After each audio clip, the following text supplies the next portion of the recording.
야, 성경 다 읽으니까 11분 됐습니다. 11분.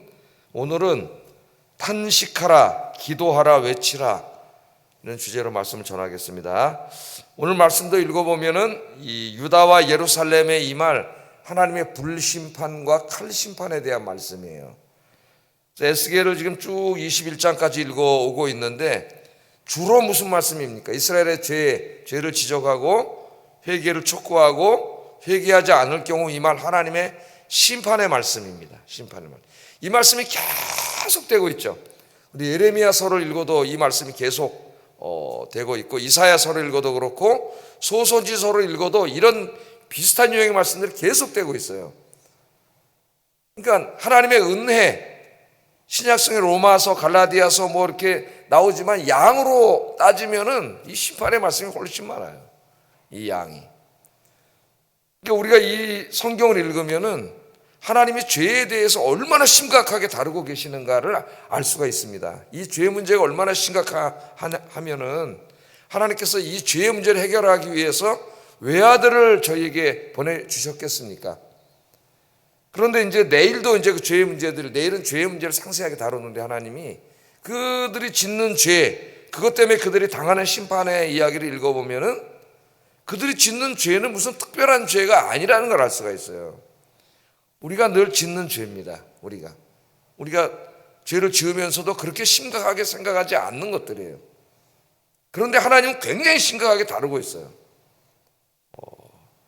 여기서 문제가 생기는 거예요. 여기서. 그래서 우리가 이 선지서들을 읽으면서 이 죄론에 대해서, 죄에 대해서 심각하게 생각하는 마음을 가져야 됩니다. 왜냐하면 하나님이 굉장히 엄중하게 다루시는데 결국 회개하지 않으면 심판이 임하는데 우리 인간들이 어리석게 아무렇지도 않게 생각하고 있다는 거예요. 하나님의 어떤 징계의 매나 심판은 어느 날 갑자기 오는 게 아니죠, 여러분. 우리 건강도 그렇잖아요. 어느 날 갑자기 큰 병이 확 온 게 아닙니다. 오랜 동안 몸에 여러 가지 수치와 이런 것들이 계속 나빠지고 있는데 내가 모르고 있는 거죠. 이제 뭐 내가 먹는 음식이라든가 뭐 또는 생활 습관이라든가 이런 것에 의해서 이걸 고쳐야 되는데 당장 증상이 없으면 아무것도 모르는 거예요. 이제 제가 저를 보면 그래요.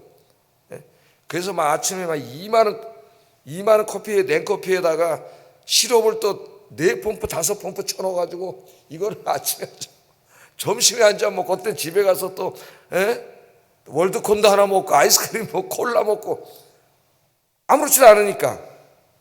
근데 병원에 가니까 의사 선생님 이제 6.5라 그러잖아요. 당이 0.1만 올라가면 이 약 먹어야 된다고 얘기하고 콜레스테롤이 너무 나빠져가지고 이제 약도 막 올려야 된다고 그렇게 깜짝 놀란 거죠. 근데 거기서 만약에 이제 점검을 안 받았으면은 옛날 같으면 병원에 갔나요? 뭐 그 죽는 거예요. 그냥 일찍해서 이전자는 병에 걸려서 죽는 거예요. 그냥 하나님의 이 마찬가지예요. 이것도 지금. 그래서 하나님이 계속 보여주시는 거예요. 선지서를 통해서. 근데 우리 잘 안 읽습니다. 에스겔서 읽다가 금방 한 장도 채 못 읽고 졸려버려요. 예레미야서 읽다가 무슨 말인지 하나도 모르고 매 심판 이야기만 나오고 이게 안타까운 거죠. 하나님이 이 말씀을 주시는데 이 주시는 이유가 뭐예요? 우리의 모습을 보게 하는 거잖아요. 그죠? 우리의 모습을 보게 하고 그래서 빨리 영적으로 치유받고 어떻게 돼요? 하나님 앞에 건강한 그리스도인으로 복받는 사람으로 살도록 하나님이 하시고자 지금 이 말씀을 계속 주시는 거다. 자, 오늘도 이 말씀을 보면 20장 45절부터 21장 32절까지 읽었습니다. 37절 37개 절로 구성되어 있는데 크게 보면 두 가지로 되어 있어요. 하나는 불심판, 불심판의 말씀이 20장 45절부터 마지막 절까지. 그 다음에 칼심판이 21장 전체 다입니다. 전체 다예요. 1절에서 17절까지가 칼심판이고 그 다음에 18절부터는 그 칼심판을 대행할 사람, 하나님의 도구가 돼서 대행할 나라가 바벨론임을 이야기하고 있는 거예요. 그리고 바벨론이 쳐들어올 때 어떻게 쳐들어오게 되는가를 하나님 설명해 주는 내용입니다. 이 전체 내용 가운데에 하나님이 에스겔에게 사명을 주셨어요. 중간중간에 나오는데 그게 이제 세 개의 동사로 나옵니다. 그게 뭐냐면은 탄식하라, 그 다음에 기도하라, 큰 소리로 예언하라. 이 세 가지 사명을 주셨어요. 세 가지. 그래서 오늘 심판에 대한 것은 간단하게 살펴보고 세 가지 사명에 대해서 한번 짚어보도록 그렇게 하겠습니다. 자, 20장 우리 읽을 때 생각나시죠? 이스라엘 장로들이 에스겔 찾아와서 질문을 했습니다. 그랬더니 하나님도 혼나서 그런 일고의 가치도 없는 질문 다시는 하지 마라. 난 대답도 안 하겠다. 하나님이 그렇게 말씀을 하셨는데 그 질문이 뭐냐면은 우리가 바벨론 땅에 와서 사는 이상 바벨론 사람들의 심기를 건드리면 안 된다. 그러니까 여호와 하나님만 우리가 섬기는 게 아니라 바벨론 사람들의 애지중지하고 모시고 있는 바벨론 신들도 우리가 함께 섬겨야 되겠다. 물어보러 왔지만 사실 그렇게 살겠다고 온 거죠. 심심하니까 이제 에스겔에게 물어보러 온 거예요. 에스겔 집으로. 그랬더니 책망을 받았죠. 그런데 어제 우리가 살펴본 말씀에 의하면은 하나님께서 책망을 하시고 진노하셨는데도 뭘 결심했어요? 우리는 바벨론 사람들처럼 살겠다. 이 결심을 하게 됩니다. 이 사람이. 이스라엘 사람들이 지금 똑같은 거예요. 강단에서 수없이 많은 말씀이 쏟아지고 설교가 쏟아지고 하나님 또 계시된 완전히 계시한 말씀도 주셨는데도 그 말씀을 읽고 들으면서도 계속 내 마음대로 사는 건 똑같은 거죠. 다른 게 하나도 없어요. 똑같은 거예요. 자, 그래서 하나님이 그렇게 산다면은 오늘 여기 20장 45절부터 21장까지 불심판과 칼심판이 만다는 걸 말씀하는 겁니다. 불심판과 칼심판. 불심판을 전했을 때 뭐라 그래요? 불심판을 전하니까 그 그발강가에 끌려와 있던 유다인들이 조롱을 하죠. 야, 에스겔은 비유로 말하는 자가 아니냐. 에스겔이 비유로 설교 많이 했습니다. 하나님 비유로 말씀을 주셨기 때문에 비유로 말하는 자가 아니냐. 그러니까 저거 안 이루어진다 조롱하는 거죠. 20장 마지막 절에 그렇게 얘기합니다. 칼심판에 대해서 하나님께서 또 쭉 이렇게 말씀을 하셨습니다. 칼심판에 대해서. 자, 그리고 불과 칼로 하나님 심판을 하실 것인데 이 심판을 대행하는 나라는 이제 바벨론이 될 것이라고 하나님 말씀을 하셔요. 그 내용이 20장 18절 이하에 나오는데 그 18절 이하에 보면 바벨론 왕이 이제 군대를 이끌고 쳐들어올 때의 모습을 에스겔에게 미리 가르쳐줘요. 에스겔에게 그림을 그리라면서 가르쳐줍니다. 자, 회개하지 않으니까 이제 한 3, 4년 후면은 바벨론 군대가 쳐들어올 거예요. 다 죽을 거예요. 그러니까 3, 4년 전에 미리 하나님이 지금 그렇게 되지 말라고 가르쳐 주시는 거잖아요. 3, 4년 후에 일어날 일인데 그렇게 되지 말라고 하나님 가르쳐 주시는데 깨닫지 못하는 거예요, 이 사람들이. 그래서 바벨론 군대가 쳐들어올 때 얘기를 하나님께서 그림을 그리라 그러면서 미리 가르쳐 주시는 게 20장 18절부터 나오는데 바벨론 왕이 이제 군대를 이끌고 딱 쳐들어옵니다. 쳐들어오는데 오다 보니까 이제 갈래길이 나왔어요.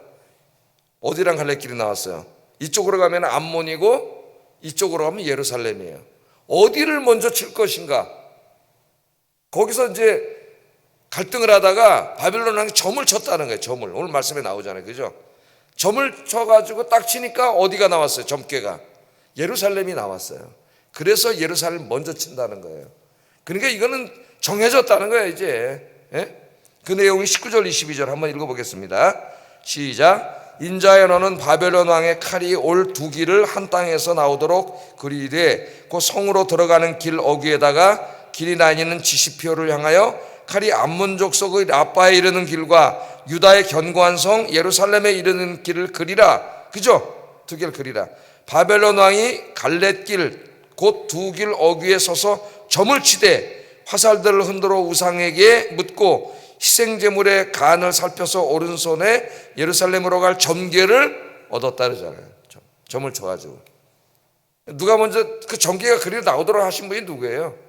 하나님이 이렇게 하셨어요. 예루살렘을 치게 하신 거예요. 그래서 쳐들어올 것이라고 하나님이 얘기를 합니다. 그런데 오늘 3절부터 보면은 여러분이 집에서 혼자 성경을 읽을 때 조금 납득이 안 가는 말씀이 있어서 설명을 해야 될 것 같아요. 3절 한번 읽어보겠습니다.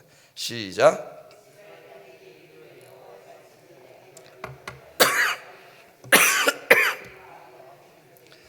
예, 여기 말씀에 보면 뭐라 그랬어요? 여호와의 말씀에 내가 너를 대적하여 내 칼을 칼집에서 빼어. 그 다음 말씀이 어렵죠. 의인과 악인을 내게서 끊을지니라 이렇게 말. 의인과 악인이 다 심판을 받는다는 거예요. 이상하지 않습니까? 예? 하나님은 공의의 하나님이신데 의인과 악인을 똑같이 칼로 심판하시면은, 아니 그러면 어떻게 되는 겁니까? 그러면 의인으로 사는 게 무슨 의미가 있겠어요? 근데 여기 만약에 하나님이 진짜 의인과 악인을 똑같이 다루신다면 그건 하나님의 공의가 어긋나는 것이죠. 여기에 이 말씀은 상징적인 말씀으로서 전쟁이 일어날 거다 이 말이에요. 전쟁을 말하는 거예요. 바벨론 군대가 쳐들어오잖아요. 예루살렘으로 점괘를 해가지고 예루살렘을 쳐들어와서 전쟁이 나면은 그 성 안에 있는 악인들만 고통을 당하는 게 아니죠. 전쟁이 나면 의인들도 고통을 당하는 거예요. 예를 들면 코로나 전염병이 다 퍼져버리면 뭐 악인들만 고통을 당하는 게 아니라 우리 모든 사람이 다 고통을 당하고 그 가운데 뭐 목사님도 코로나에 걸리고 뭐 고통을 같이 당하는 거죠. 그러니까 전쟁이 일어날 때에 그 참상에 대해서 이야기하는 것입니다. 모든 사람이 고통을 당할 끔찍한 전쟁이 일어난다는 걸 얘기하는 거지, 하나님이 의인과 악인을 구별하지 않고 그냥 다 심판한다는 말씀이 아니에요. 그런 말씀이라면 성경 전체 가르치는 건 맞지가 않습니다. 그렇게 우리가 이해를 하시면 되겠어요. 뿐만 아니라 이 심판의 날에 끝까지 하나님을 거역하고 불순종하는데 지도자 역할을 했던 시드기야 왕, 그 왕이 이제 끔찍하게 바벨론으로 끌려가서 죽을 것을 예언합니다. 26절 27절 한번 읽어보겠습니다. 시작. 왕관을 벗길지라 그대로 두지 못하리니 낮은 자를 높이고 높은 자를 낮출 것이니라. 내가 엎드러뜨리려니와. 하나님 말씀을 거역한 교만한 시드기야 왕을 세 번이나 하나님 말씀하셨어요. 엎드러뜨리라. 하나님 강조하신 겁니다. 끝까지 하나님 말씀을 거역하고 교만하고 자기 멋대로 산 사람은 하나님이 엎드러뜨린다. 하나님께서 그렇게 말씀합니다. 하나님 말씀 불순종하고 끝까지 죄악의 길에 가면 엎드러지는 인생이 된다. 하나님이 강력하게 경고를 합니다. 자, 이 내용이 전체 다 내용인데 오늘 여기에 이제 이 안타까운 상황이잖아요. 지금 자기 민족이 이렇게 되게 됐지 않습니까? 여기서 에스겔이 해야 될 일이 뭐냐? 오늘 이 죄악 세상 가운데 우리 그리스도인들이 해야 될 일이 뭐냐? 세 가지 하나님 말씀하. 첫째는 슬퍼하며 탄식하라. 21장 6절 7절. 인자야 탄식하되 너는 허리가 끊어진 듯 탄식하라. 그들의 목전에서 슬피 탄식하라. 지금 칼과 불심판을 얘기하는 중에 중간중간 하나님이 에스겔에게 하신 말씀이에요. 그러니까 이거는 우리가 지금 우리 그리스도인들의 사명과 똑같은 겁니다. 성경에 보면은 하나님의 최후 심판을 이야기할 때에 그 모형이 두 번에 걸친 예루살렘에 대한 심판, 그다음 소돔과 고모라 심판, 노아 홍수 심판, 이런 것들이 어떤 하나의 상징으로 보여주고 있습니다. 끔찍한 그런 심판의 모습이죠. 그런 모습 오늘 이 세상도 마찬가지예요. 이 죄악 세상을 바라보면서 이제 회개하지 않으면 어떻게 돼요? 이 심판이 임할 수밖에 없어요. 성경은 최후 심판을 가르치고 있습니다. 지옥에서 영원히 고통당할 수밖에 없는 세상인데 그것도 깨닫지 못하고 계속 죄악의 길을 가고, 또 교회 안에서도 교회를 다닌다 하면서도 어리석은 길을 가는 사람들이 많이 있어요. 이 안타까운 모습을 보면서 그리스도인들이 해야 될 첫 번째 사명은 이 세상을 바라보면서 탄식하는, 부러워하는 게 아니라 이 세상을 바라보면서 부러워해. 그리스도인들이 그 그리스도인을 할 수가 없는 것이죠. 안타깝잖아. 여기 탄식한다는 말은 깊은 슬픔과 고통과 걱정과 안타까움 등을 담아내 소리내어 신음하는 게 탄식하는 거예요. 이 안타까운 마음으로 바라보는 거죠. 이 세상을 탄식하는 마음. 탄식하라. 탄식하면서 사람들이 물어, 왜 그렇게 당신은 교회 다니면서 탄식을 합니까? 왜 이 세상을 보면서 이렇게 슬퍼하고 안타까워하고 괴로워하고 그럽니까? 그렇게 물어볼 때 뭐라 그랬어요? 하나님이 이 이야기를 해주라 그랬잖아요. 회개하지 않으면 하나님의 심판이 임합니다. 이 이야기를 해주라는 거예요. 탄식하게. 과연 우리 그리스도인들이 지금 그렇게 살고 있느냐, 그걸 우리가 한번 생각해 봐야 됩니다. 기도의 제목, 저도 기도하면서 회개도 하고, 하나님 오늘부터 이 나라와 민족을 위해서, 이 세상을 위해서 기도할 때 그 세상을 바라보는 마음이 첫째, 진짜 이 탄식하는 마음, 슬프고 안타깝고 괴롭고 비통하는 마음, 그런 마음으로 바라보게 해주세요. 이 마음이 있어야 전도할 거 아니에요. 이 첫째 사명이고요. 두 번째는 기도하라 합니다. 슬피 울며 기도하라. 12절 한번 읽어보겠습니다. 12절 시작.